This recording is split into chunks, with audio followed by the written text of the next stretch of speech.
Bem-vindos a mais um vídeo do Pérolas da Escritura. Para entender por que os fantasmas não existem de acordo com a Bíblia, primeiro precisamos definir o que realmente significa fantasma. Quando as pessoas falam sobre fantasmas, frequentemente imaginam os espíritos de pessoas mortas retornando ao mundo dos vivos. Esses chamados fantasmas são frequentemente pensados como assombrando lugares ou pessoas, talvez buscando vingança ou tentando comunicar algo inacabado. Essa ideia está profundamente enraizada na cultura popular, mas segundo a Bíblia, esses fantasmas não existem realmente.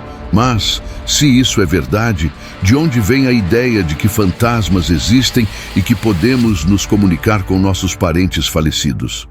Para ajudar a entender, vamos voltar para a única história notável na Bíblia, que envolve Saul e a feiticeira de Endor. Para não ocupar mais tempo, vou resumir a história. De acordo com a Bíblia, neste ponto da narrativa, o reinado do rei Saul sobre Israel está chegando ao fim. Ele caiu em desgraça com Deus devido à sua desobediência, especialmente pela falha em cumprir completamente os comandos de Deus em relação aos amalequitas. O profeta Samuel, que havia ungido Saul como rei e atuado como mensageiro de Deus para ele, morreu. Israel lamentou sua morte e Saul ficou sem seu guia espiritual. Os filisteus, inimigos de Israel, estão se preparando para a guerra contra Israel. Saul está aterrorizado com a batalha iminente e busca desesperadamente orientação. Em sua desesperança, Saul procura respostas de Deus através de sonhos e profetas. Mas Deus não responde de nenhuma dessas maneiras, simbolizando o afastamento de Deus devido à sua contínua desobediência. Como Deus permanece em silêncio, Saul, em desespero, busca uma médium, embora ele tenha expulsado anteriormente todos os médiuns e espíritas da terra em obediência à lei de Deus. Saul se disfarça e visita uma mulher em Endor que pratica necromancia, isso é, magia negra. Saul pede a médium para evocar o espírito de Samuel. A médium, inicialmente, tem medo, pensando que pode ser uma armadilha, já que Saul havia proibido tais práticas. Mas Saul a tranquiliza, prometendo que ela não será punida. O espírito aparece. A médium vê um espírito emergindo da terra, descrito como um homem idoso vestindo uma túnica. Saul percebe isso como sendo Samuel. A aparição identificada como Samuel faz uma profecia sombria para Saul, dizendo que Deus se voltou contra ele, confirmando que o reino será tirado dele e dado a Davi. Samuel também prevê a derrota de Saul na batalha iminente e que ele e seus filhos morrerão no dia seguinte. Agora, a grande pergunta que a maioria das pessoas tem depois de ouvir essa história é: era realmente Samuel? Podemos ver que Saul acreditava que era Samuel. De fato, quando Saul perguntou à feiticeira como o espírito se parecia, ela disse que era um homem idoso vestido com uma túnica. Mas sejamos honestos, essa descrição poderia ser de qualquer um. A decisão de Saul de consultar uma médium, violando diretamente os mandamentos de Deus, é vista como um ato final de desobediência que sela seu destino. Por isso, muitos estudiosos e teólogos acreditam que o espírito poderia ser um espírito demoníaco, fazendo-se passar por Samuel, já que a necromancia é condenada na Bíblia. No entanto, alguns argumentam que Deus permitiu que Samuel aparecesse para proferir um julgamento final contra Saul. Deus já fez isso antes, segundo o livro de Adão e Eva. Isso significa que, se Deus não permitiu que você interaja com um parente falecido, é mais provável que seja um espírito demoníaco tentando enganá-lo. Esse foi o único caso na Bíblia em que isso realmente aconteceu e ainda está sendo investigado se foi um espírito demoníaco ou Samuel. Mas vamos à verdade. Quando digo para a maioria das pessoas que os fantasmas de seus parentes falecidos não existem na Terra, elas geralmente me condenam. Mas a Bíblia é muito clara sobre a capacidade dos mortos de interagir com os vivos. Para começar, a Bíblia proíbe estritamente qualquer tentativa de se comunicar com os mortos ou de praticar atividades que envolvam espíritos. Deuteronômio 18 afirma: não se achará entre ti quem faça passar seu filho ou sua filha pelo fogo, nem quem pratique adivinhação, nem mágico, nem encantador, nem feiticeiro, nem quem consulte os mortos, nem quem se dedique à necromancia. Porque todo aquele que faz essas coisas é abominação ao Senhor. Honestamente, este versículo deixa claro que tentar contatar os mortos ou se envolver com espíritos humanos falecidos é estritamente proibido. A Bíblia rotula tais práticas como detestáveis para o Senhor. Isso não é apenas um aviso casual, é um comando sério que demonstra como Deus considera essas práticas. Deus vê a ideia de interagir com fantasmas em Eclesiastes, capítulo 9. A Bíblia nos dá uma resposta direta sobre o estado dos mortos. O rei Salomão afirma: os vivos sabem que morrerão, mas os mortos não sabem nada e não têm mais recompensa, pois a memória deles está esquecida. Também o seu amor, o seu ódio e a sua inveja já pereceram, e nunca mais terão parte em coisa alguma que se faça debaixo do sol. Salomão vai além ao explicar que os mortos não têm mais qualquer envolvimento nas coisas que acontecem debaixo do sol. Essa expressão, debaixo do sol, é um tema recorrente em Eclesiastes e se refere a tudo que acontece na terra, no reino dos vivos. Salomão enfatiza que os mortos não têm mais parte nos assuntos terrenos. Suas emoções, ações e existência na terra cessaram completamente. Quando Salomão diz que os mortos não sabem nada, ele deixa claro que aqueles que morreram não estão mais conscientes ou cientes do que acontece no mundo dos vivos. Sua memória, amor, ódio e inveja morrem com eles. Eles não participam mais da vida nem influenciam eventos no reino terrestre, o que desfaz a noção comum de que os espíritos dos mortos, o que alguns chamam de fantasmas, permanecem por aí e interagem com os vivos. Esperamos que isso faça sentido. No reino espiritual, os mortos podem saber algumas coisas, mas quando se trata do reino terrestre, os mortos realmente não têm ideia do que está acontecendo, já que não estão mais deste lado. Agora, a questão é, se não conseguimos ver fantasmas que a maioria de nós acredita serem parentes falecidos, o que exatamente estamos vendo? Felizmente, a Bíblia tem uma resposta para isso.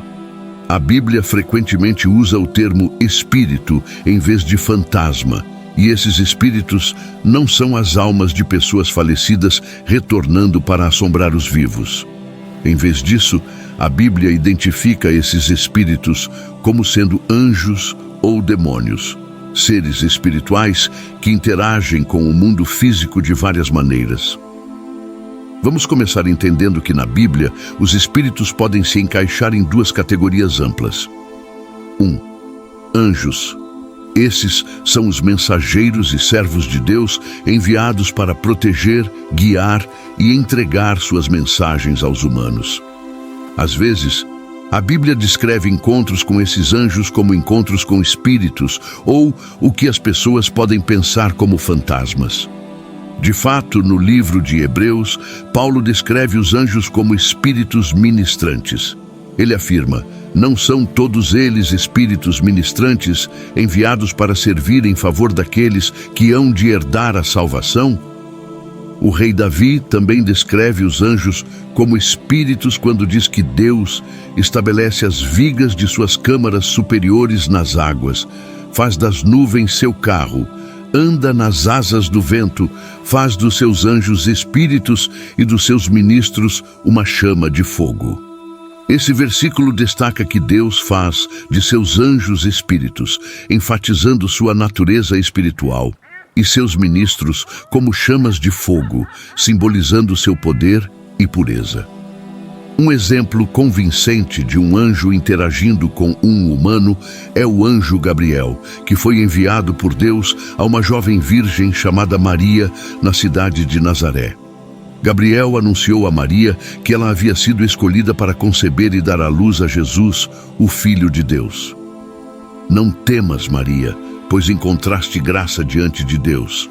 E eis que conceberás em teu ventre e darás à luz um filho, e chamarás o seu nome Jesus. Portanto, é 100% possível que as pessoas interajam com seres espirituais no mundo real, já que Deus pode enviá-los como mensageiros para cumprir sua vontade. Se alguém já te disse que pode ter visto um fantasma, provavelmente era um anjo ou outro ser espiritual enviado por Deus, mas definitivamente não um parente falecido tentando interagir. Por outro lado, no espectro espiritual, a Bíblia também fala de demônios, anjos caídos que se rebelaram contra Deus e agora buscam enganar, prejudicar e possuir os humanos. Esses demônios são chamados de espíritos imundos e frequentemente estão envolvidos em causar grande angústia às pessoas. De fato, o livro de Enoque explica exatamente como alguns desses espíritos imundos ou malignos passaram a habitar a terra. Se você se lembra bem, durante os dias de Jared, havia muita imundícia ocorrendo, e Deus mesmo declara: "E aconteceu que, quando os homens começaram a se multiplicar na face da terra e nasceram filhas, vendo os filhos de Deus que as filhas dos homens eram formosas, tomaram para si mulheres de todas as que escolheram. Havia gigantes na terra naqueles dias e também depois, quando os filhos de Deus vieram às filhas dos homens e tiveram filhos com elas. Estes foram os valentes de antigamente, homens de renome." Segundo Enoque, quando os anjos caídos, também conhecidos como os vigilantes, desceram à terra, eles geraram descendentes conhecidos como gigantes e ensinaram aos homens conhecimentos proibidos. Esse conhecimento desviou a humanidade, afastando-a de Deus e voltando-se para práticas consideradas pecaminosas, incluindo a feitiçaria e tentativas de se comunicar com os mortos.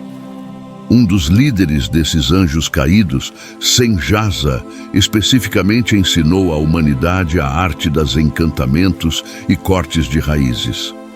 O livro de Enoque afirma que Semjaza ensinou encantamentos e cortes de raízes, Armaros, a resolução de encantamentos, Baraquel, a astrologia, Cabel, as constelações, Ezequiel, o conhecimento das nuvens, Araxel, os sinais da terra, Shamsiel, os sinais do sol, e Sarel, o curso da lua. Esses ensinamentos lançaram as bases para muitas das artes obscuras, incluindo a ideia de contatar os mortos. Isso contradiz diretamente os mandamentos de Deus, e é por isso que a Bíblia adverte tão fortemente contra essas práticas.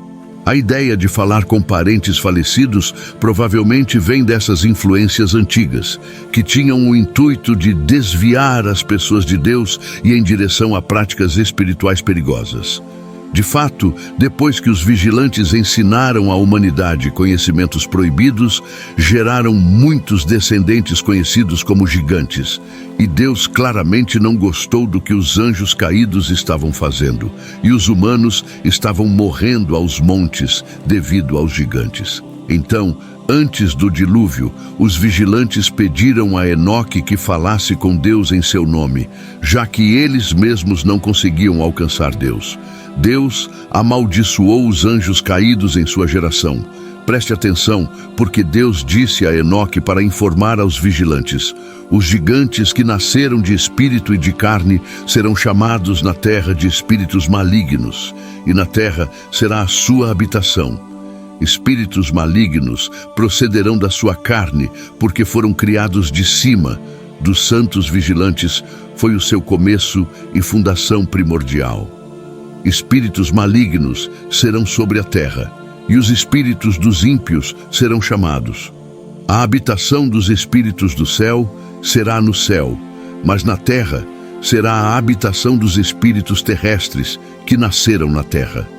Os espíritos dos gigantes serão como nuvens que oprimirão, corromperão, cairão, contenderão e esmagarão sobre a terra, causarão lamentação, não comerão alimentos e terão sede. Eles serão ocultos e não se levantarão contra os filhos dos homens e contra as mulheres, pois virão durante os dias de matança e destruição." Deus declara que os vigilantes serão punidos por suas transgressões. Sua existência anteriormente celestial está agora corrompida e eles estão condenados a um estado de tormento eterno. Seus descendentes, os nefilins, também são amaldiçoados. Os espíritos dos nefilins, após a morte de seus corpos físicos, tornam-se espíritos malignos na terra. Esses espíritos causarão dano e destruição entre os humanos, pois são nascidos tanto da carne quanto do espírito. O texto explica que esses espíritos malignos permanecerão na terra, desviando as pessoas e causando tumulto. Mesmo no livro de Marcos, quando Jesus estava realizando seus milagres, um desses demônios foi expulso em Marcos 5. Jesus encontra um homem possuído por muitos demônios. Esse homem vivia entre os túmulos e não podia ser contido, nem mesmo com correntes. A Bíblia afirma: "E, saindo ele do barco, imediatamente lhe saiu ao encontro dos sepulcros um homem possuído de um espírito imundo que tinha a sua morada nos sepulcros, e ninguém podia já amarrá-lo, nem com cadeias. E vendo a Jesus de longe, correu e adorou-o. E clamando com grande voz disse: Que tenho eu contigo, Jesus, Filho do Deus Altíssimo? Conjuro-te por Deus que não me atormentes. Porque Jesus lhe dizia: Sai desse homem, espírito imundo. E perguntou-lhe: Qual é o teu nome? E ele respondeu dizendo: Legião é o meu nome, porque somos muitos. Nesta história, os espíritos imundos ou demônios dentro do homem reconhecem Jesus imediatamente e temem o seu poder. Esses demônios são seres espirituais, mas ao contrário dos anjos, são maus e buscam destruir em vez de ajudar. Quando as pessoas encontram tais espíritos malignos, podem confundi-los com fantasmas, mas a Bíblia esclarece que esses não são os espíritos de pessoas falecidas, mas anjos caídos que causam dano. Em conclusão, se você pensa em fantasmas como os espíritos de parentes falecidos que retornam para concluir assuntos pendentes, ou se você participa de atividades como usar um tabuleiro Ouija, é importante entender que as entidades com as quais você está entrando em contato não são espíritos humanos ou almas de parentes falecidos. Se esses espíritos não são anjos enviados por Deus para guiá-lo, então eles são provavelmente forças demoníacas. Esperamos que você tenha aprendido algo novo. Certifique-se de curtir, comentar e se inscrever. Nos vemos no próximo vídeo.